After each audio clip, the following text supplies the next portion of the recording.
50 minutes की इस video के अंदर 24 वोल्ट की एक व्हीलचेयर के लिए बैटरी बनाएंगे आज। वैसे तो YouTube के ऊपर बहुत सारी वीडियो 24 वोल्ट्स में और 7S में अवेलेबल होंगी, लेकिन इस वीडियो में ऐसा क्या चीज़ यूनिक है वो इस वीडियो के अंदर ही आपको नज़र आएगा। और इसके बाद इसके जो तमाम तफसीलात हैं, जिन स्टेप से हम गुजरे हैं, one by one step wise तमाम की तमाम तफसीलात इस वीडियो के अंदर मौजूद हैं। तो वीडियो देखते हैं। सबसे पहला मरहला है सिलेक्शन ऑफ सेल्स, जिसके अंदर आपने कितने सेल्स कितनी कैपेसिटी वाले सीरीज़ में और कितने पैरेलल में लगाने हैं ये आप फैसला करके उनको ग्रेडिंग वगैरह कर लें। तो सिलेक्शन ऑफ सेल्स जो है ना वो पहला मरहला है। सिलेक्शन ऑफ सेल्स के बाद स्टेप नंबर 2 ये है कि हम अपने तमाम सेल्स को 4.2 वोल्ट्स तक चार्ज कर लें। तो चार्जिंग के लिए 12 सेल्स यहाँ लिटोकाला में लग गए, जबकि बाकी के सेल्स इस चार्जिंग स्टेशन में जिसमें कि 10 सेल लगने की गुंजाइश है। अभी यहाँ 9 अदद सेल चार्ज हो रहे हैं, जबकि 10वां सेल ये लगा देते हैं चार्ज करने के लिए। ये लें जी। तो इस वक्त तकरीबन 22 cells at a time charging पे लगे हुए हैं। ये 12 वोल्ट की सप्लाई के साथ लिटोकाला, और ये कंप्यूटर की पावर सप्लाई है। और ये जनाब तमाम के तमाम सेल्स इसमें भी देख लें फुली चार्ज हो गए हैं। एंड लिखा आ रहा है इसमें भी और इसमें भी। ये सभी सेलों को 4.2 वोल्ट्स तक चार्ज कर लिया गया। ये वाले ऑलरेडी चार्ज हैं, जबकि ये वाले जो हैं एक सेल के अलावा बाकी सब चार्ज हो गए। तो तमाम सेल हमारे फुली चार्ज हो गए हैं। अब अगला स्टेप शुरू करते हैं। जितने सेल्स चार्ज हो गए हैं उनकी वोल्टेज चेक कर लेते हैं कि आया 4.2 वोल्ट्स तक सब के सब पहुंच गए हैं कि नहीं। तो उसके लिए अपने वोल्ट मीटर को 20 वोल्ट्स पे फिक्स करके उस सेल के नेगेटिव और पॉजिटिव पे लीड्स को टच करके देखते हैं। सेल नंबर 1, सेल नंबर 2, 3, 4, 5 और यूँ इसी तरह करते करते तमाम के तमाम सेल्स एक दफ़ा अपनी तसल्ली के लिए। ये हर मरहला कहने को बहुत छोटा है, लेकिन एक इलेक्ट्रिक व्हीकल बनाने से पहले ये बहुत ज़रूरी होता है, क्योंकि एक सेल भी अगर ख़राब लग जाता है आपकी बैटरी में तो वो ख़राबी का सबब बन सकता है, कस्टमर के लिए भी और बैटरी बनाने वाले के लिए भी। सो थोड़ा सा वक्त लगा कर वोल्टेज को चेक कर लेना, कैपेसिटी को मैच कर लेना, जो कि अभी हम करने वाले हैं, ये ज़रूरी होता है। तो इस तरह हमें अपनी तमाम सेल्स की वोल्टेज पता चल जाती है, और आपने जितने भी सेल्स यूज़ करने हैं उन सब के सब को फुली चार्ज करके और फिर उसके बाद भी बैटरी बना सकते हैं, जबकि बैटरी बनाने के बाद भी उसको फुली चार्ज कर सकते हैं। मुझे ये कन्वीनियंट लगता है, सो मैं इस तरतीब से भी चलता हूँ। जबकि मैंने बाज़ ऐसी बैटरीज़ हैं कि जिनमें पहले मैंने बैटरी बना ली फिर उसके बाद उनको चार्ज कर दिया। ये आम तौर पर मैं छोटी बैटरीज़ होना अप टू 3S उनके लिए किया करता हूँ।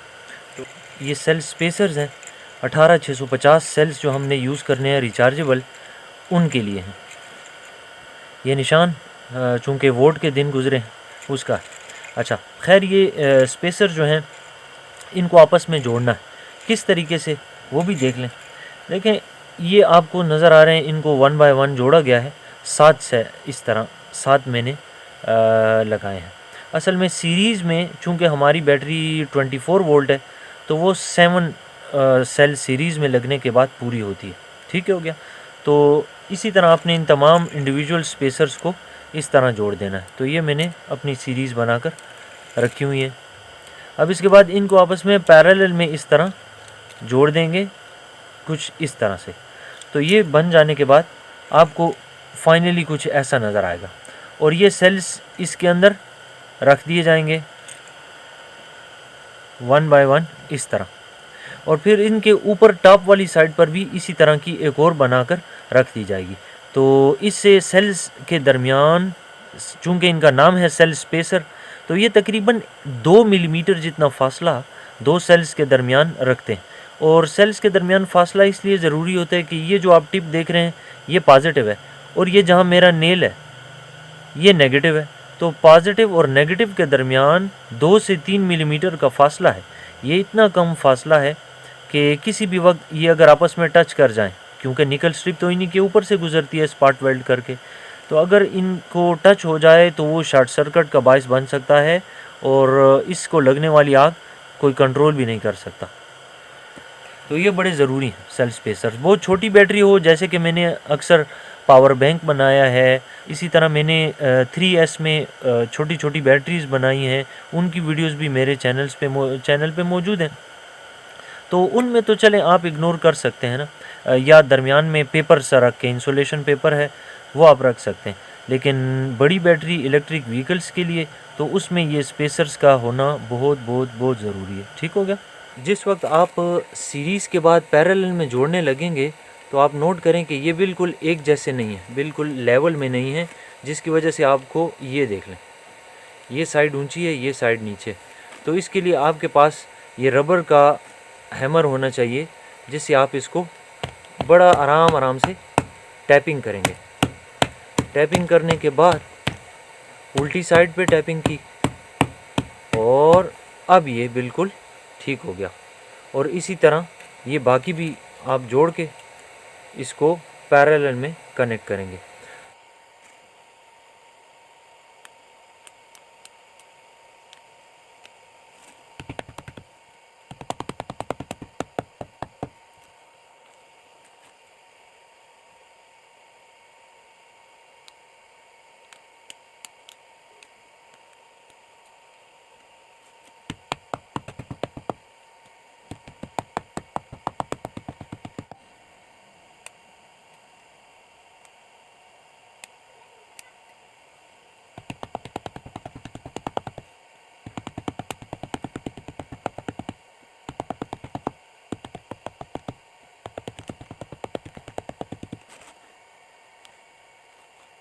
तो इस तरह से ये हो गए हमारे पैरेलल में 5 और इस तरह से 7 सीरीज़ में।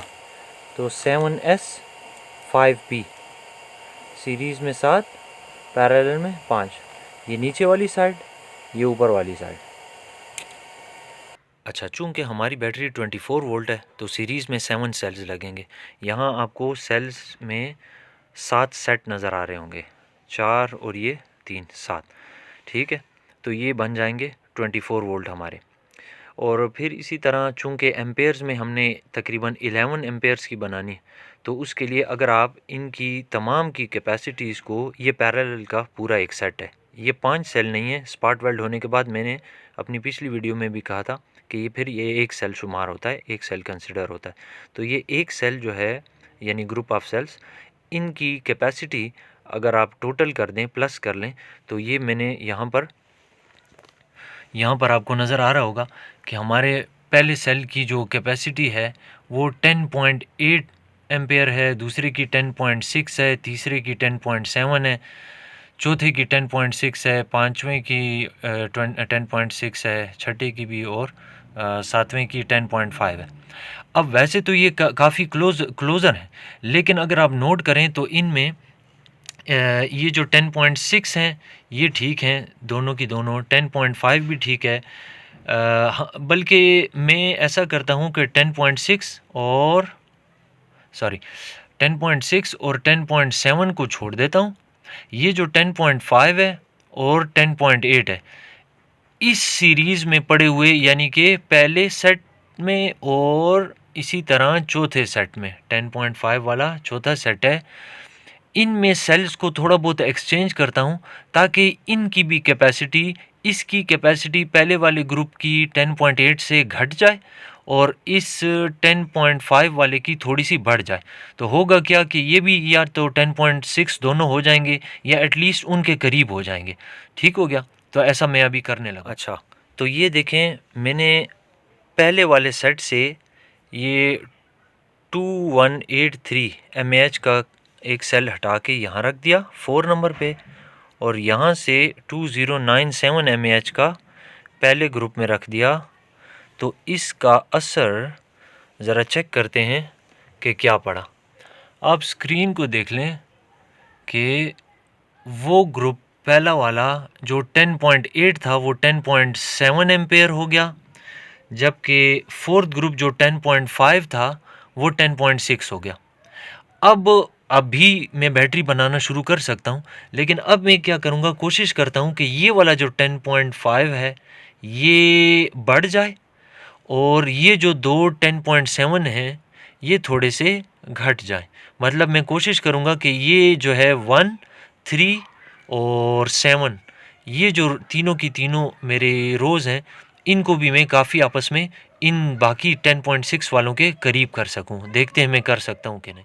अच्छा, अब पहले वाले कॉलम में ये 2178 mAh के सेल को अगर मैं यहाँ 7 नंबर कॉलम में रख के 2096 mAh वाला यहाँ रख दूँ, तो ये एक्सचेंज कर लेने के बाद ज़रा स्क्रीन को देखें तो हमारे पहला वाला जो कॉलम है वो भी 10.6 पर आ गया, दूसरा भी 10.6 है, तीसरा छोड़ के चौथा, पांचवा, छठा और सातवां सब के सब 10.6 एम्पेयर पर आ चुके हैं।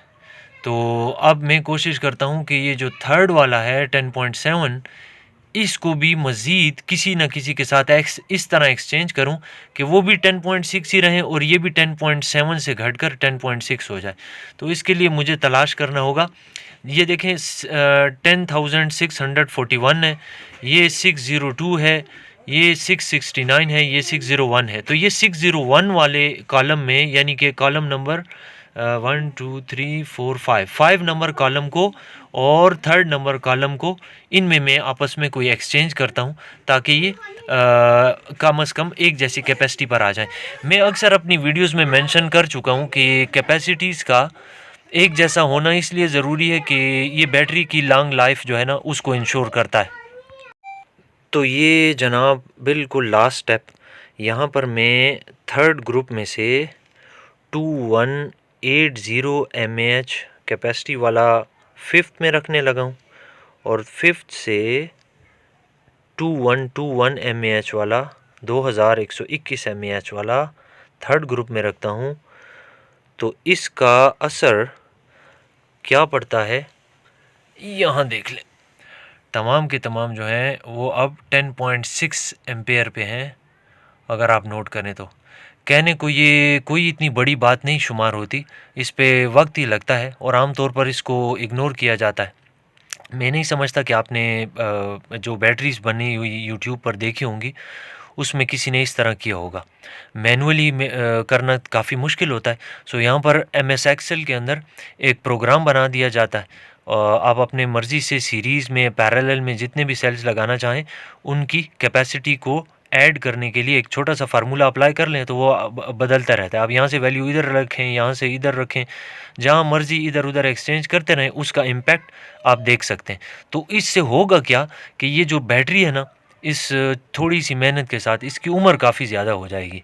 बैलेंसिंग जो है ना ये डिस्टर्ब इसकी देर से होगी, होती तो हमेशा है लेकिन डिसबैलेंसिंग जो है ना वो देर से होगी। बैलेंसिंग आम तौर पर हो जाती है और उससे दोबारा से बैटरी की उम्र दोबारा बढ़ जाती है। बहुत सारे ऐसे बैटरीज़ हैं कि जिनमें ख़राबी कोई नहीं होती, बल्कि वक्त के साथ उनके अंदर जो बैलेंसिंग स्टार्ट में रखी जाती है ना वो कम से कम होती जाती है और फिर जब हमारे पास बैटरी आए रिपेयर होने के लिए हम उनको खोल कर बैलेंस कर देते हैं और बग़ैर को रिपेयर किए बैलेंस करके और दोबारा पैक करके भेज देते हैं, उसकी उम्र फिर से बढ़ जाती है। सो ये स्टेप जो था ना वो बहुत ज़रूरी था। अगला मरहला जो है ना वो भी बड़ा क्रिटिकल है। इसमें जो सेल्स है ना इनकी इंटरनल रेजिस्टेंस होती है और वो सिफ़र तो कभी हो ही नहीं सकती। अब हमने इस तरह से इनके सेट बनाना था ना पहले मरहले में कि कैपेसिटी इनकी आलमोस्ट क्लोज़र से क्लोज़र हो जाए और वो हमने कई मरहलों में किया, वो आपने देखा। अब इसी तरह आपने कोशिश करना है कि इनकी IR का जो सम है ना, इन सब की IR का सम, फिर इसकी IR का सम, वो ज़रा देख लेते हैं। ये देख लें करंटली ये इनकी IR का सम आ रहा है। तो नोट करें कि 286, 255, 278, 250, 243, 294 और 235। अब कोशिश आपने ये करनी है कि इनके दरमियान ये डिफरेंस भी कम से कम किया जाए। अब यहाँ पर मुझे 7 नंबर और 6 नंबर जो है ना, इनमें जो डिफरेंस है बहुत ज़्यादा नज़र आ रहा है। ये 235 और 294 वाले जो है ना, इनमें हमने कुछ इस तरह से एक्सचेंज करना है कि ये थोड़ा सा इंक्रीज़ हो जाए और ये थोड़ा सा डिक्रीज़ हो जाए, यानी कि ये तकरीबन जितना क्लोज़ हो सकते हैं उतना क्लोज़र हो जाए। उसके लिए मैं अगर यहाँ पर 2096 mAh वाला, जिसकी इंटरनल रेजिस्टेंस की वैल्यू 78 है, वो यहाँ रख दूँ, और यहाँ से ये 2103 mAh वाला, जिसकी इंटरनल रेजिस्टेंस 42 है, वो यहाँ रख दूँ, तो इसका असर देखते हैं कि स्क्रीन पर क्या पड़ता है। ये देख लें जी, अब जो 2994 के करीब था वो 258 पर आ गया, और जो कम था वो ज़्यादा हो गया। तो खैर अब इनके दरमियान जो डिफरेंस है वो मज़ीद कम हो गया। सो आपने ना सिर्फ कैपेसिटीज़ जो है ना उनको मैच करना होता है करीब से करीब तर, बल्कि IR यानी इंटरनल रेजिस्टेंस की वैल्यूज़ को भी एक दूसरे के करीब लाना होता है। अच्छा, ये जो अभी मैंने IRs मैच करने की कोशिश की है या उनको करीब लाने की कोशिश की है, उसके लिए कॉलम नंबर 6 और कॉलम नंबर 7 यानी हमारी सीरीज़ में लगे हुए 6 सीरीज़ और 7 सीरीज़ में लगे हुए 2 सेल्स को जो एक्सचेंज किया, तो आपको ये ज़रूर ख़्याल आया होगा कि इनकी तो कैपेसिटीज़ बदल गई हैं, लेकिन ये चूज़ करना बड़ा केयरफुल स्टेप होता है, क्योंकि आपने IR भी एक्सचेंज करनी है और साथ साथ ये भी ज़हन में रखना है कि कैपेसिटीज़ के ऊपर भी बहुत ज़्यादा फ़र्क ना पड़े। तो अब हमारा कितना फ़र्क पड़ा, वो अगर आप इन दोनों की वैल्यूज़ को देख लें तो ये थोड़ी सी डिक्रीज़ हो जाएगी, क्योंकि मैंने 2096 को रिप्लेस किया है 2103 के साथ। तो अगर आप क्लोजली देखें तो इसमें और इसमें सिर्फ़ और सिर्फ 7 mAh का फ़र्क है, जो कि बहुत बड़ा डिफरेंस बिल्कुल भी नहीं है। तो मैं यहाँ लिखने लगा हूँ 2096 और यहाँ लिखने लगा हूँ 2103। तो इस तरह हमारी कैपेसिटीज़ जो है ना फाइनल ये हैं, ठीक है। 10.6 ही हैं, अगर आप नोट करें तो अब भी 10.6 ही हैं। सो मैंने इतनी कैपेसिटीज़ को चेंज होने ही नहीं दिया।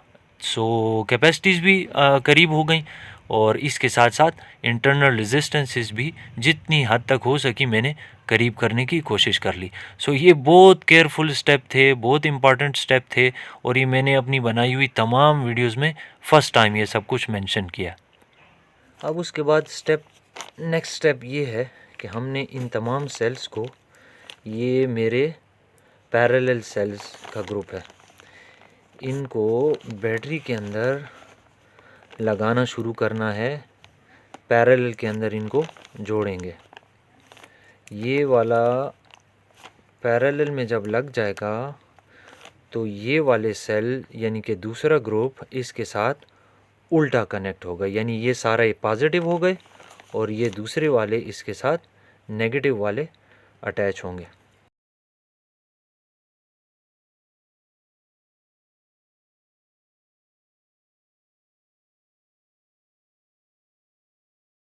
सो अब ये नेगेटिव वाली सीरीज़ कंप्लीट हो गई। अब इनको एक दफ़ा फिर से पॉजिटिव में लगाएंगे। अब इनकी पॉजिटिव साइड ऊपर को रहेगी और नेगेटिव साइड नीचे को।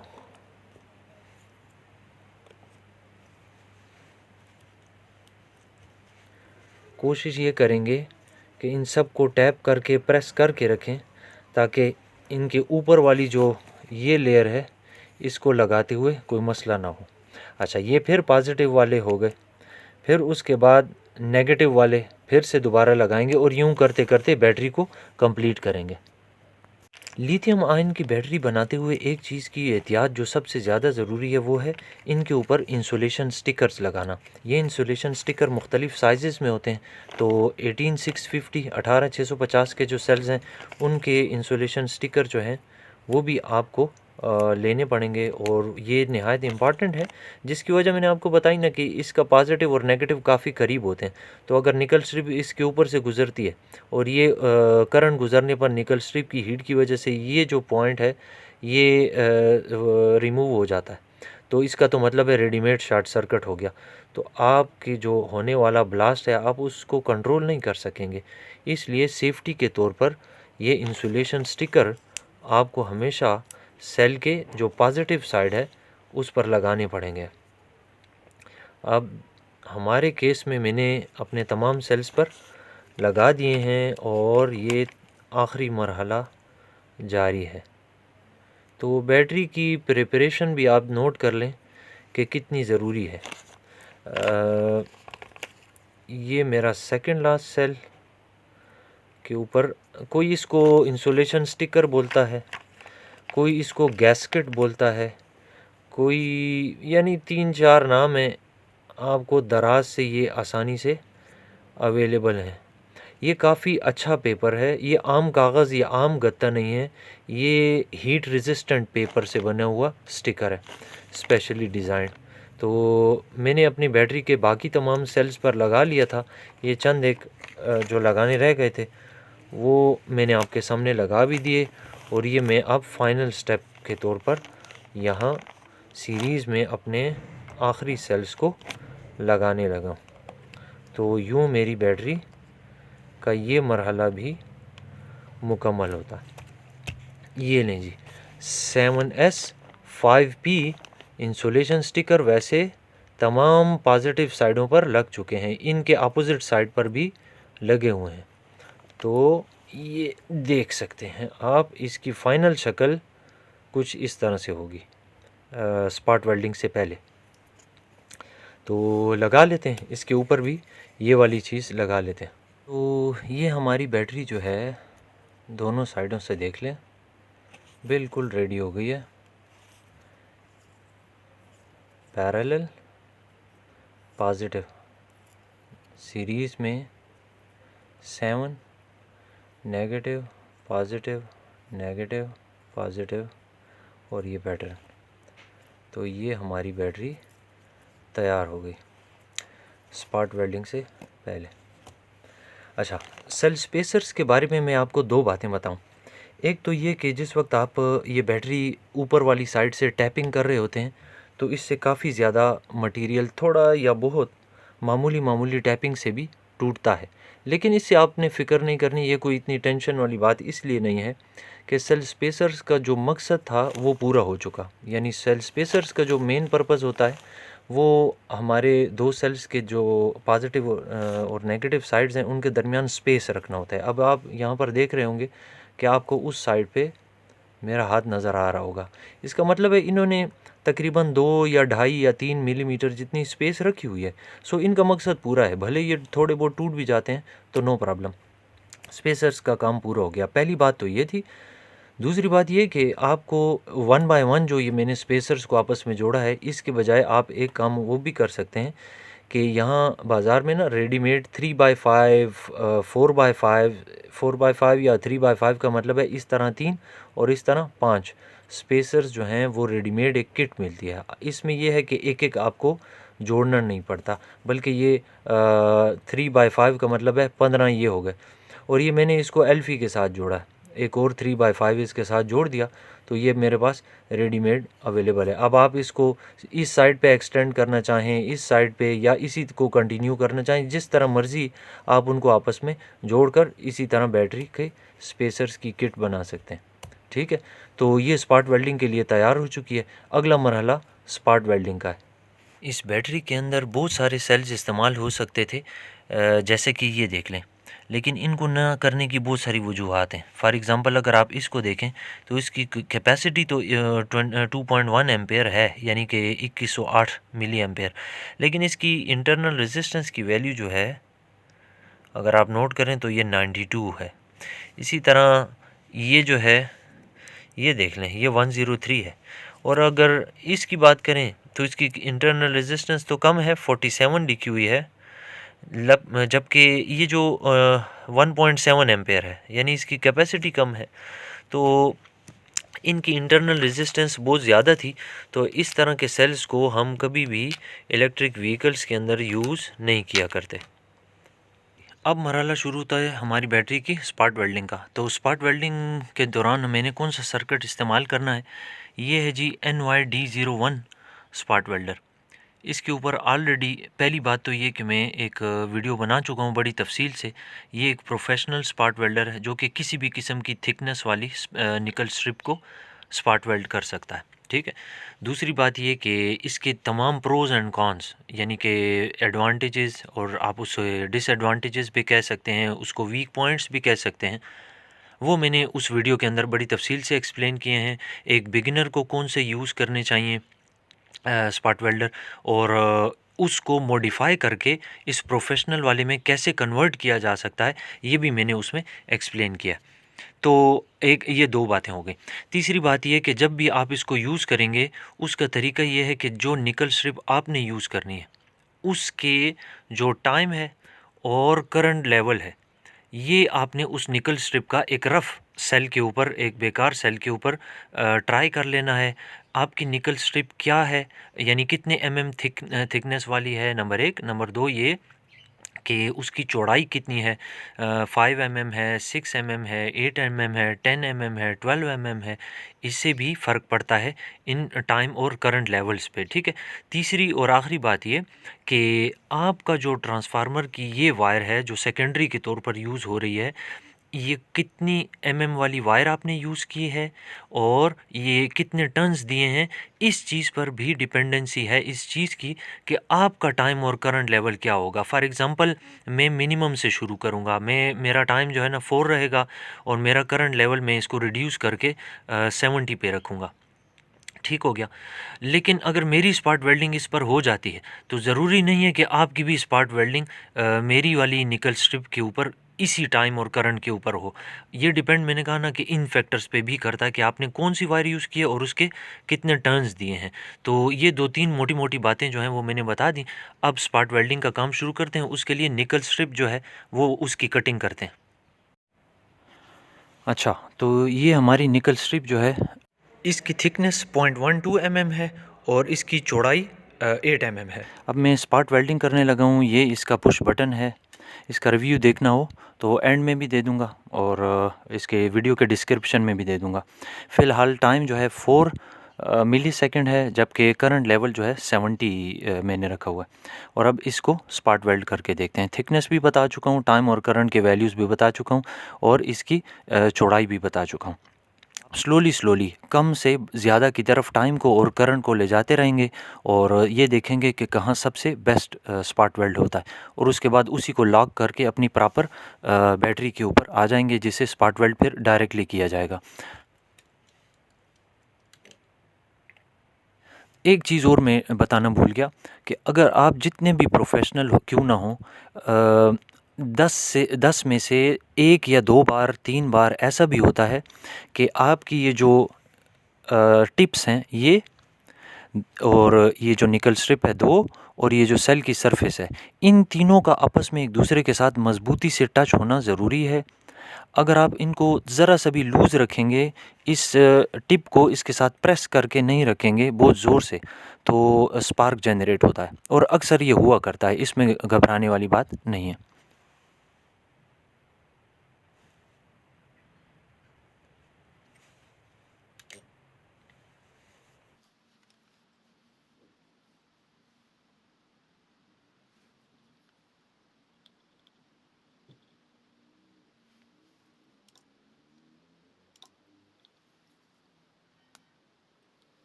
ये करंट लेवल 75 था।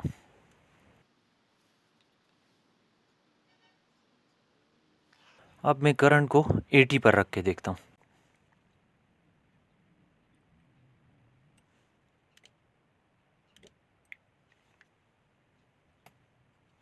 तो अब मैं इसको 85 पे रख रहा हूँ और टाइम को 1 मिली सेकेंड के बराबर इंक्रीज़ करके 4 से 5 कर रहा हूँ। तो 5 और 85 ये टाइम और करंट लेवल्स हैं।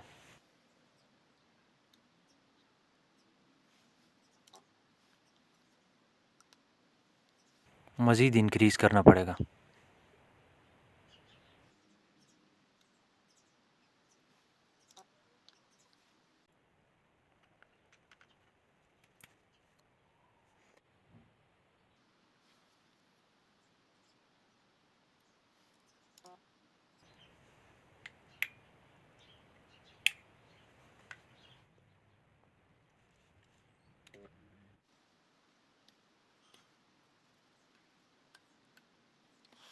तो ये लें जी, ये वो स्पॉट वेल्ड है जिसकी मुझे तलाश थी। ये अब मेरे हाथों से जो मर्ज़ी कर लें, ये काफ़ी ज़्यादा मज़बूत स्पॉट वेल्ड था। तो ये अब निकल स्ट्रिप जो है आप देख रहे हैं कि टूट चुकी है। यहाँ पर टाइम की वैल्यू है 12, जबकि करंट लेवल है 99। तो मैं इसी से अपनी बैटरी की स्पॉट वेल्डिंग शुरू करने लगा। शुरू करने से पहले आपने अपने पॉजिटिव नेगेटिव जितने भी हैं 0 वोल्ट, 4 वोल्ट, 8 वोल्ट, 12 वोल्ट, इन सब की निशानदेही पहले से करके रखनी है। तो यहाँ हमारे इस केस में ये हमारा 0 वोल्ट है, तो हम यहाँ पर इनको आपस में पैरेलल में कनेक्ट कर देंगे सबको। फिर उसके बाद ये साइड जो है हमारी 4 वोल्ट है या 4.2 वोल्ट होगी। फिर यहाँ से इधर ये सीरीज़ में कनेक्ट होकर यहाँ आ जाएगा, तो यहाँ पर ये 8 वोल्ट बन जाएगा। फिर यहाँ सीरीज़ में कनेक्ट होकर जब ये इधर पहुँचेगा तो 12 वोल्ट हो जाएगा। फिर उसके बाद यहाँ सीरीज़ में कनेक्ट होकर इधर पहुँचेगा तो 16 वोल्ट। फिर उसके बाद यहाँ सीरीज़ में इधर पहुँच के 20, फिर इधर से इधर 24। अच्छा, चूँकि 6S में भी 24 वोल्ट पूरा होता है, लेकिन 7S में बनाने की वजह ये है कि ये बैटरी जो है ज़्यादा बैकअप देगी, ज़्यादा लॉन्ग लाइफ होगी और बैटरी पे ज़ोर भी नहीं पड़ेगा। तो अब अगर आप 4.2 के हिसाब से जाएँ तो यहाँ 6 सेल्स जब सीरीज़ में लग जाते हैं तो यहाँ पर पहुँच के इस जगह पर ये 25.2 वोल्ट्स देना शुरू कर देगा। लेकिन हमें उससे ज़्यादा एक स्टेप और सीरीज़ में बढ़ाकर जब यहाँ पहुँचेंगे तो ये 29 वोल्ट के करीब पहुँच चुका होगा। आप 4.2 मल्टीप्लाइड बाय 7 करके देख सकते हैं कि ये कितने वोल्ट दे रहा होगा। सो इससे आप अंदाज़ा कर सकते हैं कि 4.2 वोल्ट मल्टीप्लाइड बाय 6 से क्या आता है और 4.2 मल्टीप्लाइड बाय 7 से क्या आता है। तो ये बैटरी जो है 7S में काफ़ी ज़्यादा बैकअप देगी। निकल स्ट्रिप जो है उसकी कटिंग आपने इस तरह से करनी है कि जब ये यहाँ पर से पैरेलल में कनेक्ट हो जाएं, सबसे पहला स्टेप हमारा पैरेलल में कनेक्शन ही होता है। तो पैरेलल में कनेक्ट हो जाने के बाद थोड़ी सी निकल स्ट्रिप एक्स्ट्रा आप ज़रूर रखें।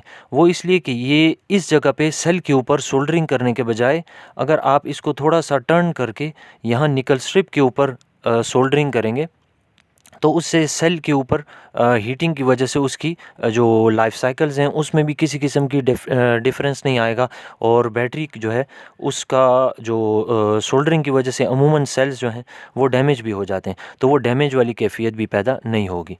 तो शुरू करते हैं स्पॉट वेल्डिंग, अपने 0 वोल्ट को कनेक्ट कर देते हैं। हाँ जी, अब आप बोल सकते हो। अच्छा,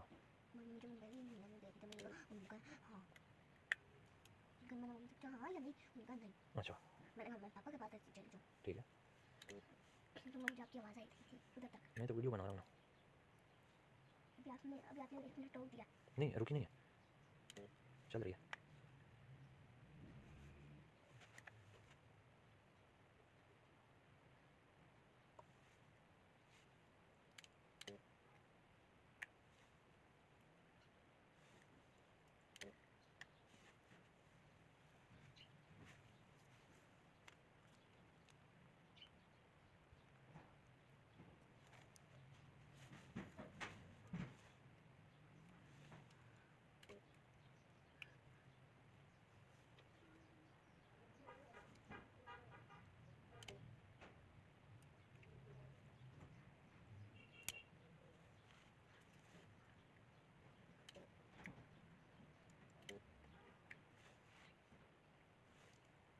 अंदर आ जाओ ना। ये हमारा 0 वोल्ट स्पॉट वेल्ड हो गया।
ये है 2P निकल स्ट्रिप, जिसको यहाँ पर सीरीज़ में कनेक्शन करने के लिए इस्तेमाल करेंगे। ये मीटर के हिसाब से मिलती है, जो कि दराज पे इजीली अवेलेबल है। ये हमारी कटिंग हो चुकी है। अब हम इनको सीरीज़ में कनेक्ट करना शुरू करते हैं। जबकि एक बात ध्यान में रखिए कि ये जो इंसुलेशन पेपर है, ये हर सीरीज़ में रखना ज़रूरी है, इन दो के दरमियान, फिर इन दो के दरमियान। इसी तरह ये चूँकि 7S है, तो इनमें 6 अदद ये लगेंगे इंसुलेशन पेपर सेफ्टी के लिए। तो ये मैंने ज़रूरत से मामूली सी इजाफ़ी रखी हुई है।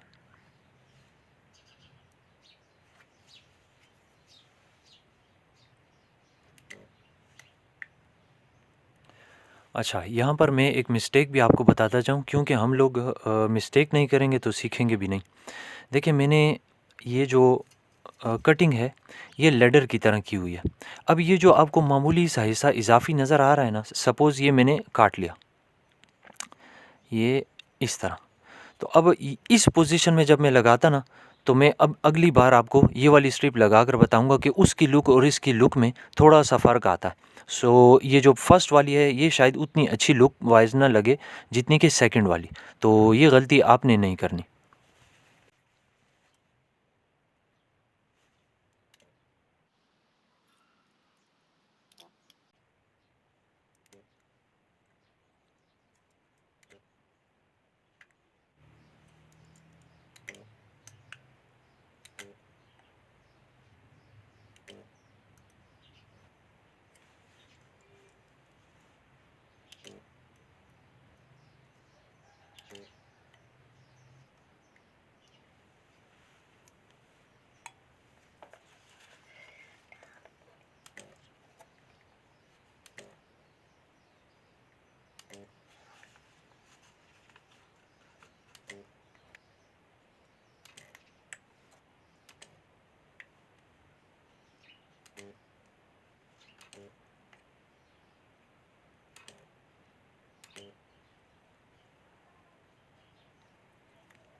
तो हमारी एक साइड जो है बैटरी की, वो कंप्लीट हो गई।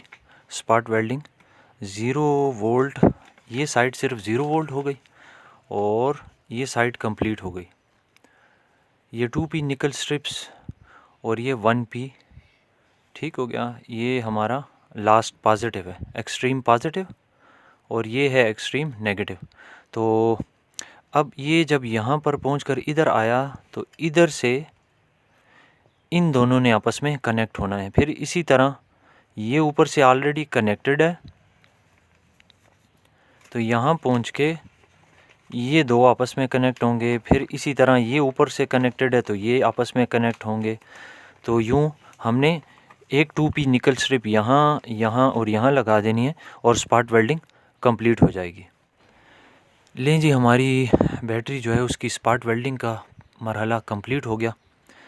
और एक दफ़ा फिर से नोट कर लें, ये 0 वोल्ट है, फिर उसके बाद ये हमारा 4 वोल्ट, फिर ये सीरीज़ में कनेक्ट होकर यहाँ पहुँचकर 8 वोल्ट, फिर यहाँ सीरीज़ में कनेक्ट होकर यहाँ पहुँच के 12 वोल्ट, फिर यहाँ सीरीज़ में इस पॉजिटिव पे आके 16, फिर ये नेगेटिव, फिर ये 20, फिर ये इस जगह पे सीरीज़ में आके यहाँ 24, ठीक है, और फिर यहाँ से सीरीज़ में आके यहाँ पर आ गए तो 28। ये चीज़ हम कंफर्म भी कर सकते हैं। हम चूँकि इन तमाम सेल्स को फुली चार्ज कर चुके हैं, तो मैं यहाँ पर वोल्टेज वोल्ट मीटर से चेक करने लगा। ये जितनी मैंने निकल स्ट्रिप्स को इजाफी बाहर रखा था, उनको यहाँ मामूली सा मोड़ लेंगे, और यहाँ पर फिर सोल्डरिंग भी कर दी जाएगी।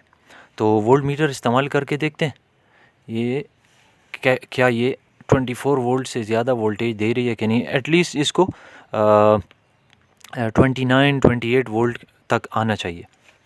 आप 4.2 multiplied by 1, 4.2 multiplied by 2, 4.3 multiplied by 3 करते रहेंगे। मैंने यहाँ वोल्ट मीटर को 200 वोल्ट्स डीसी वोल्टेज पे सेट कर दिया और यहाँ पे इसके इस तरह मैं आपको दिखाऊंगा। आप ज़रा इधर आ जाओ, ये इस तरह पकड़े रखोगे फ़ोन में नज़र आए ऐसे। चलो शाबाश शाबाश, यूँ ही पकड़े रखो। ये 4.2 और ये यहाँ पहुँच के 8.4 या 8.5, फिर ये तीसरी लूप तो ये इसका 12.8 हो गया, फिर यहाँ से इधर पहुँच के 16 या 17 वोल्ट हो गया। आप 4.2 का टेबल देखते रहेंगे। फिर यहाँ से सीरीज़ होकर इधर पहुँच के 21.4 हो गया और फिर यहाँ पर पहुँच के 25.7 या 25.6 वोल्ट हो गया। और ये लास्ट लूप है एक्सट्रीम पॉजिटिव, तो ये देखें 30 वोल्ट्स तक आ गया। तो ये बड़ी पावरफुल बैटरी है। इंशाल्लाह ये बेहतरीन बैकअप भी देगी, उम्दा काम भी निकालेगी। और ये तैयार हो रही है एक व्हीलचेयर के लिए जो कि 350 वाट की मोटर पर रन करेगी। वह हमने तमाम सेल्स को चूँकि फुली चार्ज किया हुआ था, तो थोड़ा सा हम इसको तमाम सेल्स को एक तो बैलेंस भी करेंगे। थोड़ा बहुत 19-20 अगर फ़र्क है भी तो वो हमारे पास एक लिपो बैलेंस चार्जर है, उसके ज़रिए इसको बैलेंस करेंगे। नंबर 1। नंबर 2 ये कि यहाँ पर अब इसके बाद इसकी सोल्डरिंग का मरहला शुरू होता है। सोल्डरिंग के ज़रिए हम इधर BMS कनेक्ट करेंगे और फिर साथ ये भी वेरीफाई करेंगे कि BMS ठीक से काम कर रहा है या नहीं कर रहा। इसका पता हमें यहीं पर चल जाया करता है। ठीक है, मैंने ऑलरेडी एक वीडियो बनाई हुई है जो कि आपको डिस्क्रिप्शन में नज़र आ जाएगी कि हम किस तरह चेक कर सकते हैं कि BMS हमारा ठीक है या नहीं। तो उस मरहले को अब शुरू करते हैं। अच्छा, 2 बातें ज़रा देख लें। एक तो इंसुलेशन पेपर है। ये इंसुलेशन पेपर जो है ये ट्रांसफार्मर की वाइंडिंग में भी इस्तेमाल होने वाला ख़ास किस्म का पेपर है। इसको ये 6 अदद पीसेस हैं, इनको हर सीरीज़ के अंदर रखा जाएगा तो ये सेल्स जो हैं किसी भी इमरजेंसी का बायस नहीं बनेंगे। दूसरी बात मैं स्पॉट वेल्डिंग के दौरान कहना भूल गया कि जिस वक्त आप ये स्पॉट वेल्डिंग कर रहे होते हैं ना, तो ये कंप्लीट हो जाने के बाद इसको किसी भी चीज़ के साथ, भले वो इंसुलेशन पेपर हो, इसके साथ भी कवर कर सकते हैं या स्क्वाश टेप के साथ, किसी भी पेपर टेप के साथ जिसे मास्किंग टेप कहते हैं। आप जो आगे बढ़ते रहेंगे, हर बार निकल स्ट्रिप लगाने पर आप इसको कवर करके छुपाते रहेंगे। ठीक है, ये बहुत ज़रूरी है। ये मैंने बताना इसलिए ज़रूरी समझा कि इस वक्त ज़रा अगर आप नोट करें सूरत हाल, तो ये आपस में सीरीज़ में कनेक्टेड हैं लेकिन ये 2 नहीं हैं। और अगर इत्तेफाक से स्पॉट वेल्डिंग के दौरान ये 2 पॉइंट्स आपस में किसी भी वजह से टच हो जाते हैं, गलती से भी टच हो जाते हैं, तो बस फिर उसका ये नतीजा निकलेगा। ये एक 10S का BMS है, 10S 20 एम्पेयर का, जिसके साथ इसकी तमाम केबल्स वगैरह भी मौजूद हैं। और इस कनेक्टर को कहते हैं XT60, इसके ऊपर नाम लिखा भी हुआ है। इसके साथ ये वायर्स वगैरह ऑलरेडी कनेक्टेड मिलती हैं।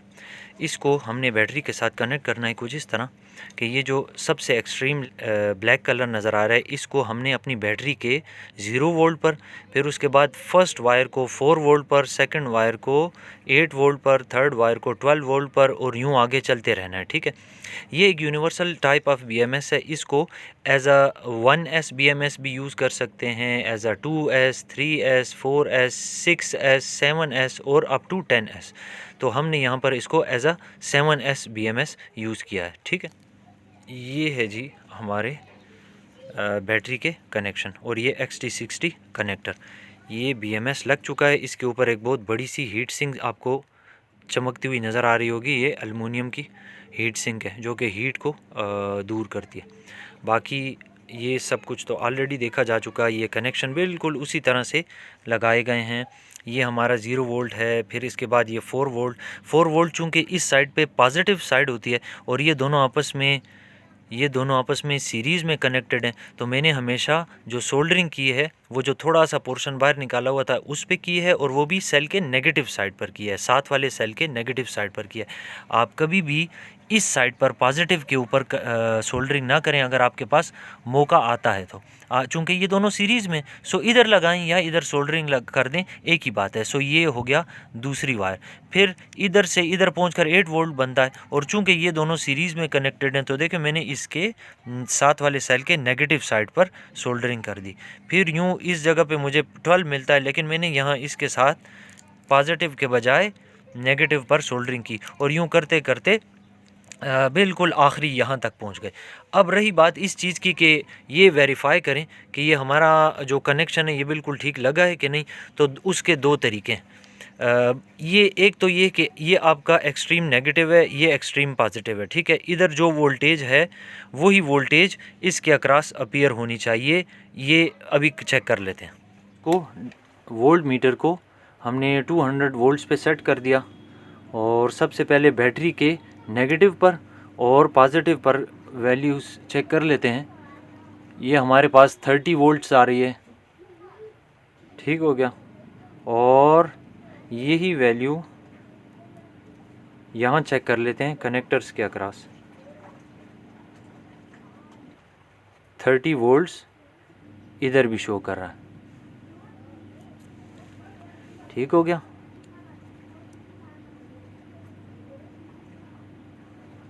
30.1 या 30.2 वोल्ट्स यहाँ पे शो कर रहा है। ये कनेक्शन अगर लूज़ ना होना तो वैल्यू एक जगह पे फिक्स रहती है, 30.1 या 30.2 वोल्ट्स यहाँ पे।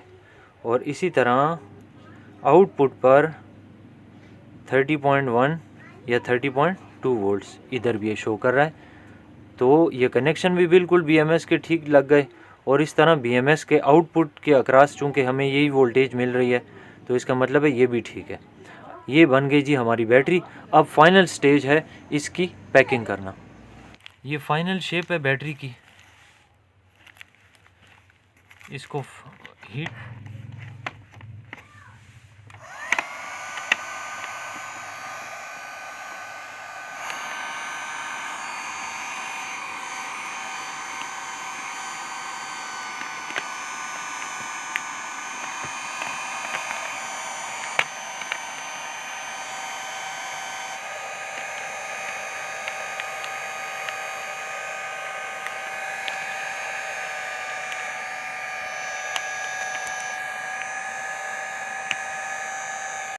तो ये हमारी बैटरी की फ़ाइनल लुक हो गई।